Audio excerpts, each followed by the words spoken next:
Let's move that up from the Southern Africa to the north. One of the biggest news coming up early in the new year, 2025, will be the formal takeoff of the Ethiopia Securities Exchange as both an equities and an OTC bourse. In the meantime, the country's capital market regulator has been busy with the exchange in preparing the financial system, the industry participants and others for the new stock exchange takeoff. Let's learn more from this panel. You know, when you think about regulating a certain area, especially in a finance area, I think there are three major elements to that. The first one would be institutions that are crucial for regulating the finance sector.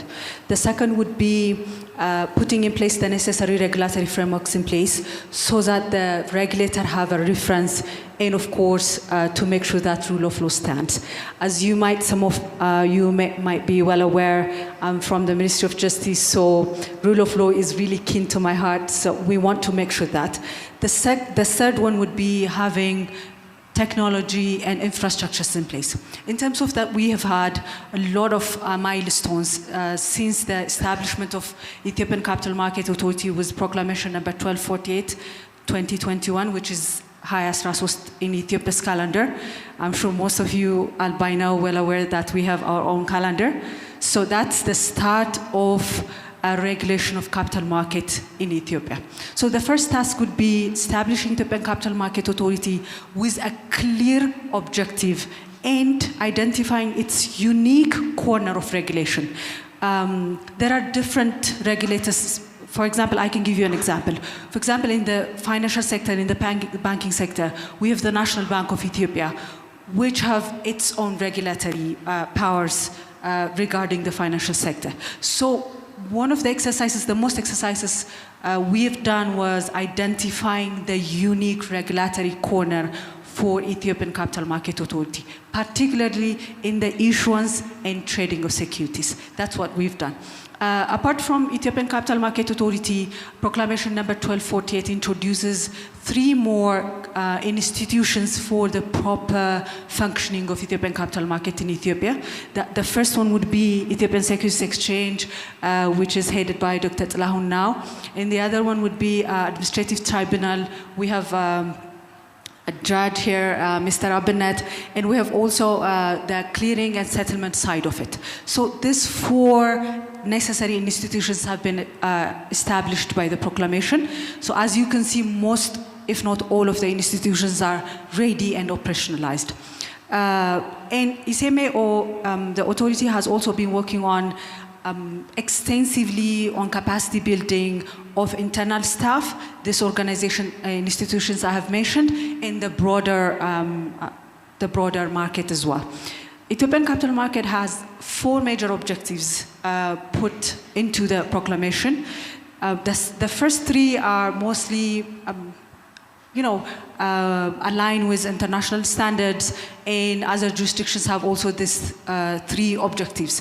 That would be investor protection, making sure the market is fair and open, and of course reducing systemic risk. The fourth one, market development, is, I'd say, a unique role, because the Ethiopian capital market, as a latecomer, we have a duty to develop the market and equip actors like investors, issuers, and service providers in the market. In terms of the priority areas for EIH, of course, we have two major tasks that we are focusing right now. The first is our portfolio optimization exercise to make sure that all our companies, 33 of our companies, perform at par or beyond their comparables in the region. So we're driving our reform strategy with three important pillars. First, we're trying to diversify as much as we can in terms of service, in terms of product, and in terms of geographic area.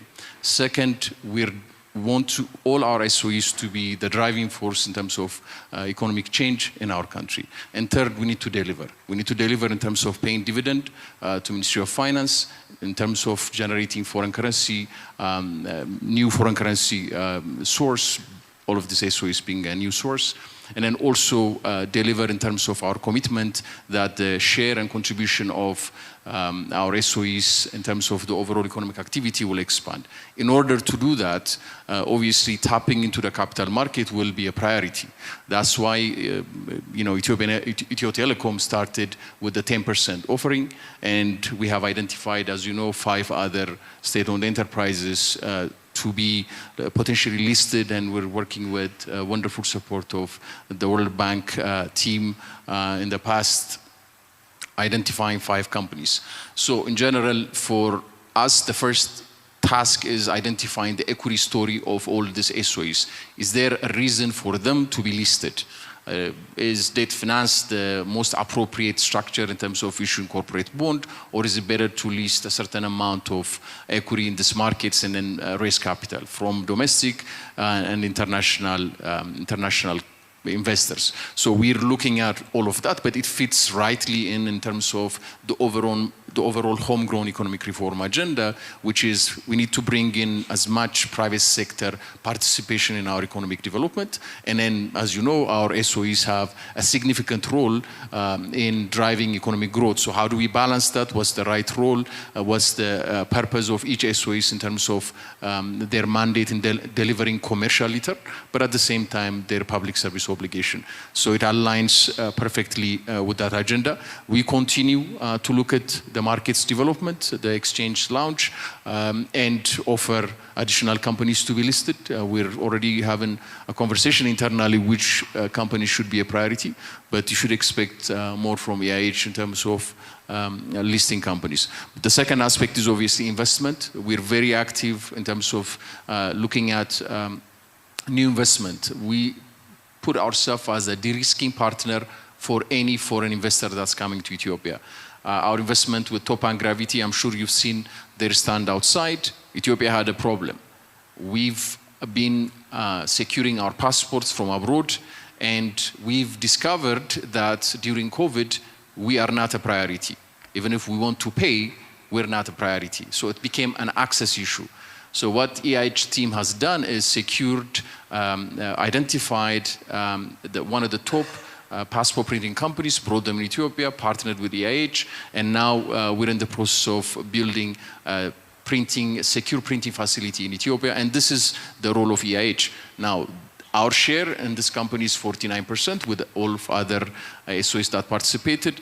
This would be a potential exit strategy for us if we no longer wanted to stay in this partnership. So there are many different activities that we think that further develop the exchange, to have more expansion in Ethiopia. Obviously, as a young exchange, as a young market, as a nascent market, we had the opportunity to draw whatever we wanted on this canvas. And in doing so, we not only learned from the best, obviously we've been, for instance, to LACG, to Euronext, a lot to learn, but also you need to go to exchanges that are not so much. And in doing so, one thing that we've learned is, one, that capital markets, and I could ask, for instance, the audience on how we define capital markets, and I think we'll get 100 different types of answers. But I think one thing that summarizes it is, often what happens on the exchanges, what happens on the markets is seen as a tip of the iceberg, and often we judge the performance of those markets based on what we see probably on the news media.